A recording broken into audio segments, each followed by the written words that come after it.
Bien, a mí lo que les voy a presentar ahora es las implicaciones que han tenido los cambios en las normas y los efectos en la posible norma que estamos revisando. Entonces, el objetivo de la plática es si la norma de mampostería nos va a proporcionar los lineamientos y datos necesarios para evitar un diseño satisfactorio de la estructura. A eso me voy a referir. Bien, como nosotros sabemos, en las etapas de diseño, pues existe un proyecto arquitectónico, después una parte que es el diseño estructural, después el proceso constructivo. Cada una de estas etapas son importantísimas, porque de un buen proyecto arquitectónico se puede desarrollar un proyecto estructural eficiente. Pero me voy a enfocar a las primeras dos etapas, porque creo que son las que influyen más en un buen desarrollo de un buen diseño estructural. El proyecto arquitectónico, generalmente los arquitectos se enfocan exclusivamente a hacer que la construcción sea estéticamente agradable. Se olvidan de otros aspectos que son importantes y desde el punto de vista estructural generalmente se omite que el proyecto arquitectónico sea eficiente estructuralmente. ¿A qué me refiero? Este es un ejercicio numérico sobre dos proyectos reales que se hicieron de vivienda, en el cual se hizo pues, un ejercicio numérico para ver cuántos niveles de mampostería se podían construir sin empezar a colocar muros de concreto. Como ustedes ven, el primer proyecto es para distintas resistencias de la mampostería. Este proyecto soportó o podría soportar 7 niveles en terreno tipo 1, mientras este solamente 4. Este podría 5, si tuviera un B' ahora de 5, aguantar 12, y mientras solamente 7. ¿Por qué? Pues simplemente por el proyecto arquitectónico.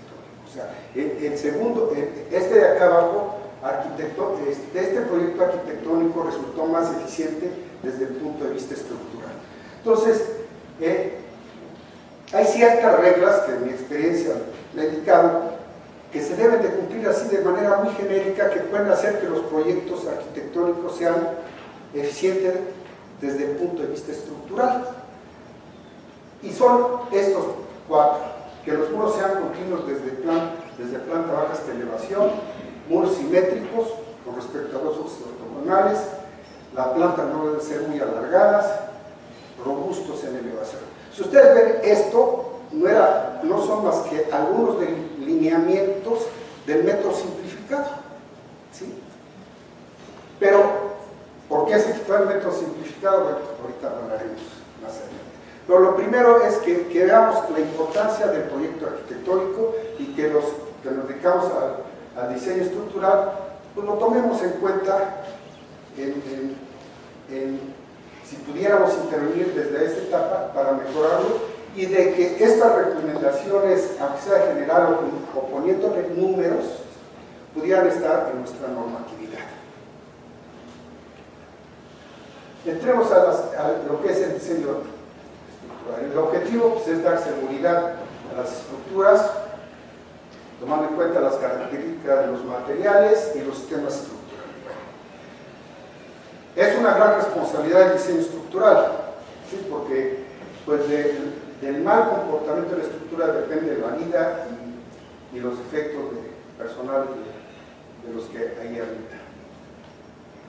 ¿Cuáles son los errores más comunes que hemos cometido los estructuristas y que de alguna manera estos errores o aciertos se reflejan en las normas? Bueno, muchos desconocen las propiedades de los materiales, no saben ni con qué material están diseñando. ¿Sí? Nomás ponen tabique rojo, no les importa qué sea, ni qué calidad tenga ese material. Después se hacen análisis poco realistas, suposiciones demasiado simplistas que no reflejan el posible comportamiento que tengan las estructuras. Y para acabar de fregar, omitimos en planos mucha información con las cuales hicimos el diseño. Por ejemplo, se nos olvida poner pues, qué resistencia, qué resistencia debe tener el material, qué mortero, ¿sí? O sea, datos básicos que se omiten en los planos estructurales. Bien, dentro de la etapa del diseño estructural está el análisis. Bueno, dentro del análisis, para poder hacer un análisis necesitamos conocer las propiedades de los materiales y los sistemas constructivos que usaré. Utilizar las cargas y factores de carga de los reglamentos mexicanos. Esto es algo que se les olvida, ¿sí? Y empiezan a combinar, por ejemplo, las cargas de los reglamentos nacionales y después las partes de concreto las hacen con reglamentos extranjeros. O sea, está demostrado que está del lado de la inseguridad. Modelar la estructura lo más apegado a la realidad. Ya nos han dicho aquí que, bueno, ustedes ya no han. Y utilizar un programa de análisis que cumpla con la normatividad, principalmente en lo referente al análisis sismo. Ustedes están,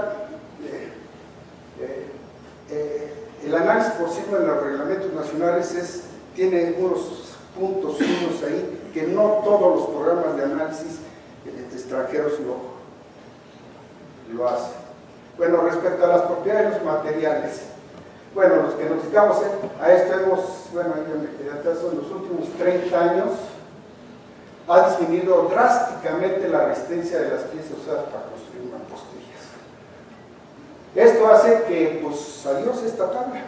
Esta tabla ya no la van a volver a ver en las normas como mencionaron hace un momento. ¿Por qué? Porque se hacía un abuso de estas tablas. Se usaban los valores que aparecían ahí, aunque los materiales no cumplieran con esas características. Entonces ustedes ya no van a ver esta tabla ni esta otra. Van a ver otras tablas, pero como lo vieron hace un momento, con valores menores y para estructuras muy sencillas. Pero para el caso de grandes desarrollos o para edificación de vivienda, se van a tener que hacer o un protocolo de pruebas para poder determinar los valores de diseño, ¿sí? Para las piezas y morteros que hacen en obra, o la otra alternativa es exigirle a los fabricantes de las piezas que den certificados de calidad si quieren que se utilice sus piezas, ¿sí? O sea, son dos alternativas que se van a dejar para, pues, que tengamos valores reales de diseño de las mamposterías. Otro aspecto que también es una cosa muy simple, pero que he visto que en la práctica profesional se omite o se tienen valores que no son realistas. Muchos, para el peso de las mamposterías, exclusivamente ponen el peso por metro cuadrado de las piezas. Pero un muro no solamente son las piezas, el mortero y su estructura. Cosas que muchas veces en la para cuando se hace estas cuestiones de diseño no se toman en cuenta o no se ponen para el análisis. O sea, no se ponen valores realistas de los pesos de los muros, sí, porque no se incluye en muchas ocasiones los aplanados tampoco. O sea, nada más se pone el peso volumétrico o el peso por metro cuadrado de las piezas, lo que les da el catálogo de la pieza. Después, para el análisis también necesitamos los valores del módulo de elasticidad, el módulo de rigidez, que ya se habló ya han hablado aquí, que va a cambiar de punto 4 a no sé qué, pero la única problemática ahí es que ese valor podía dar inconsistencias numéricas a la hora de analizar, no es eso hay que tener presente. La otra es utilizar las cargas y factores de carga de los reglamentos mexicanos.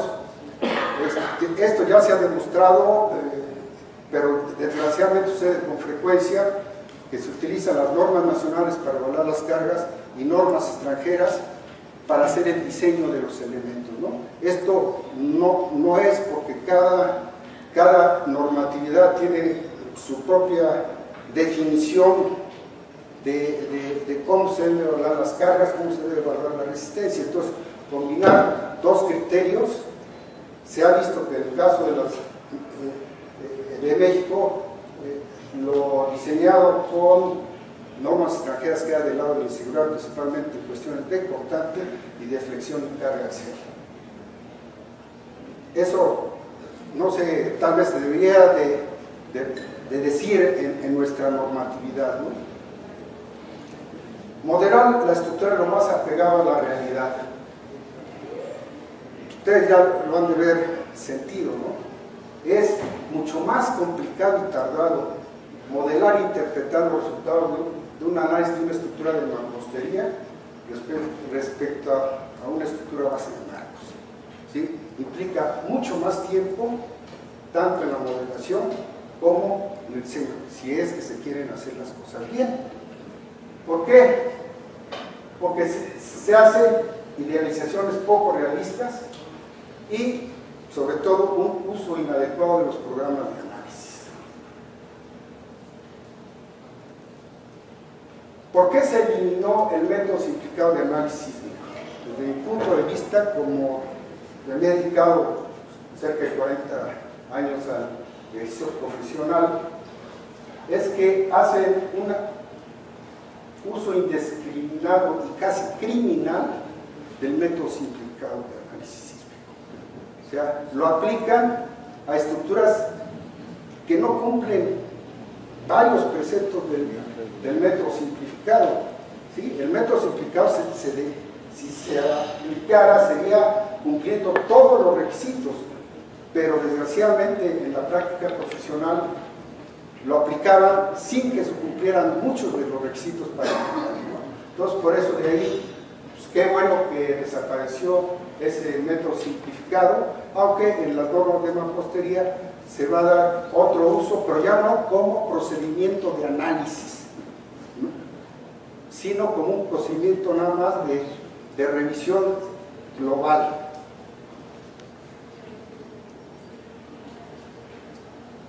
Actualmente, en el caso de estructuras con planta baja débil, se está utilizando un criterio peligrosísimo, que es a la estructura, por ejemplo, con planta baja débil, se hace igual a dos estructuras totalmente diferentes. Primero se empotra esta en la losa transfer, que le llaman, se empotra esta, y a esta estructura reducida, con un periodo, con una masa menor que esta, con un Q reflejado en la mampostería, que tiene un periodo diferente a la estructura real, se analiza y se diseña la mampostería con este criterio. Y después se analiza una estructura de concreto con solamente las cargas verticales de la estructura, inclusive en ocasiones le ponen un factor de comportamiento sísmico diferente al que debiera tener ante la estructura real, y con eso diseñan la estructura. Esto es algo desgraciadamente común en el diseño de estructuras de mampostería, pero está mal por muchos aspectos. ¿Por qué? Porque la estructura real, con su periodo real, con un Q diferente a este, pues va a tener unos cortantes a este nivel que son mayores a este, pero lo peor es que sobre esta estructura de mampostería solamente se ponen las cargas de galileo que le producen los muros en los partes superiores que transforman en cortantes a las vías. ¿Dónde están? No están. Este criterio, si mal no recuerdo, fue el de algunas de las únicas estructuras de mampostería que fallaron en el sismo del 85. Sin embargo, este criterio actualmente está haciendo. ¿Dónde lo enseñan? No sé por qué lo siguen, pues tampoco. Pero bueno, no hagan esto, por favor. Después, el otro es la utilización de programas de análisis que cumplan con la normatividad, principalmente en lo de sismo. Pues hay muchos programas de análisis muy reconocidos, pero no todos cumplen con detalle, lo que pide la norma de sismo, principalmente las sensibilidades por torsión. Entonces, eso en una revisión técnica, que no lo cumpla, pues va a tener problemas. Por ejemplo, de la Biblioteca Vasconcelos, cuando se hizo la revisión técnica, se vio que no cumplía con la parte de sismo del reglamento del Distrito Federal. ¿Sí? Entonces, esa es una problemática que hay que tener muy en cuenta. Usando cualquiera de estos programas, se puede hacer eso, pero hay que hacer trabajo por fuera. Hay que hacer trabajo adicional, no lo hacen los programas, salvo uno que otro. Y otro aspecto que vale la pena resaltar desde el punto de vista práctico es que en muchas ocasiones los ingenieros presentan los resultados de análisis con grafiquitas de colores, que es lo que dan normalmente los programas, porque dan esfuerzos. Nuestra norma nos pide realizar elementos mecánicos, no esfuerzos en muros de mampostería. Sin embargo, van muchas memorias con elementos muy sofisticados de análisis, presentando resultados en colores, diciendo que mire, el esfuerzo máximo no sobrepasa los 5 o los 5,5 kilogramos por centímetro cuadrado, o lo que digan. Pero nosotros no, la norma no revisa esfuerzo, revisa elementos mecánicos.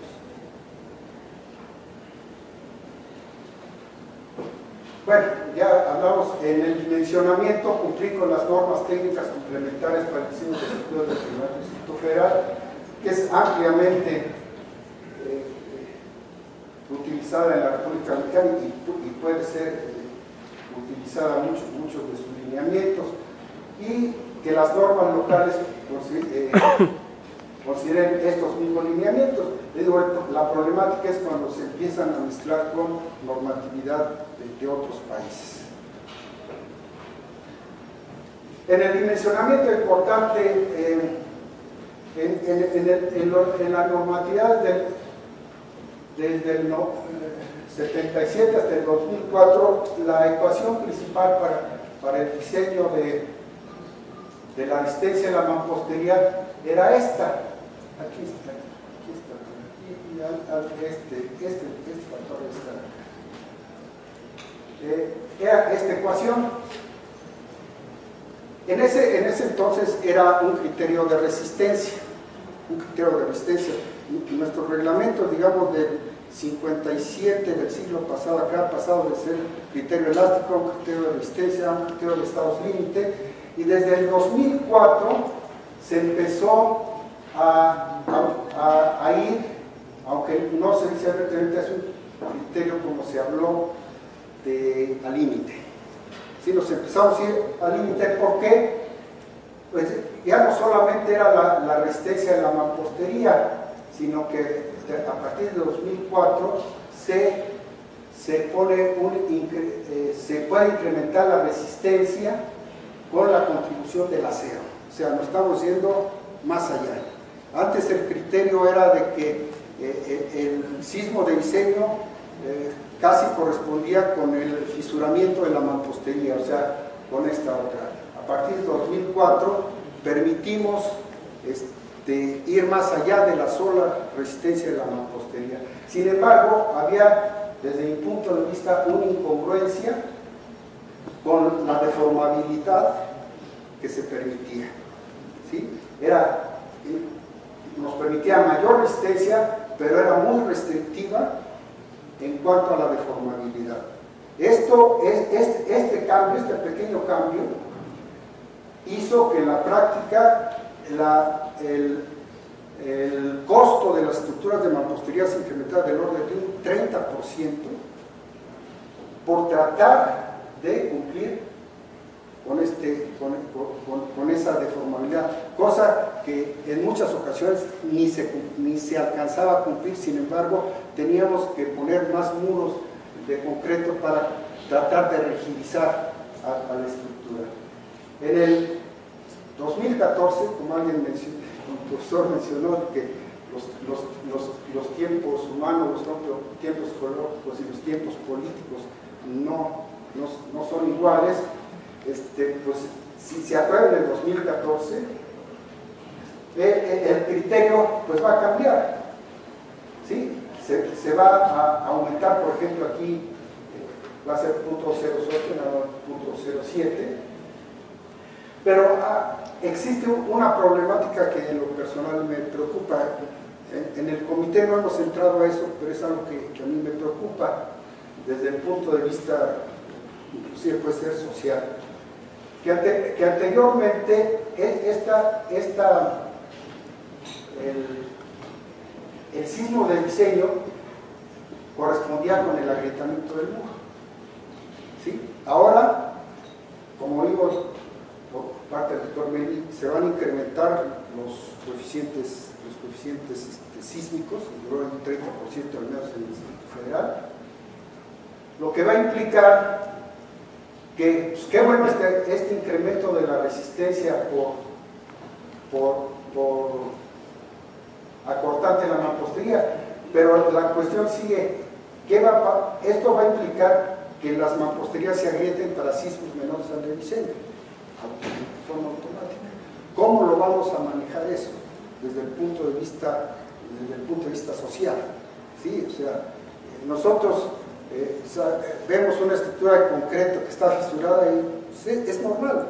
Si está fisurado por flexión, quiere decir que el acero está trabajando, o sea, es normal cierto fisuramiento, pero un elemento de mampostería fisurado pues va a tener un efecto diferente en la gente, ¿no? Eso creo que debemos de tomarlo en cuenta en la norma. Esta parte todavía no hemos entrado, inclusive pues aquí cuando se dio algunas modificaciones de esta forma que me parecen adecuados,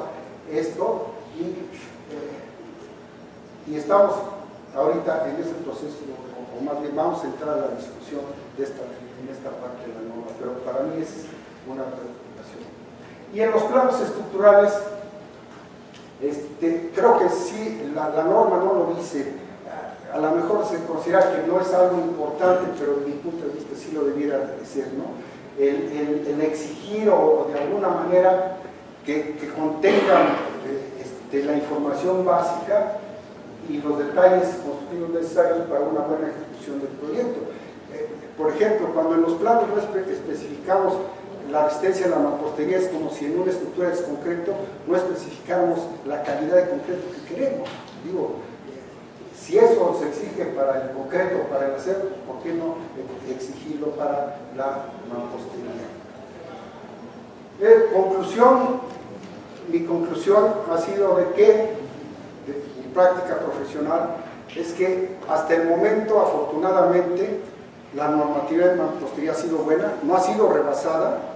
Ha habido algunos daños, principalmente la gente de Puebla aquí en los últimos sismos ha tenido algunos daños, pero desde mi punto de vista esos daños han sido más que nada por la mala calidad de los materiales, por la mala calidad de los detalles constructivos, más que a problemática de la norma. Y yo espero que con estas adecuaciones que se están haciendo a la normatividad sea en beneficio de los usuarios de las funciones de mampostería. Muchas gracias.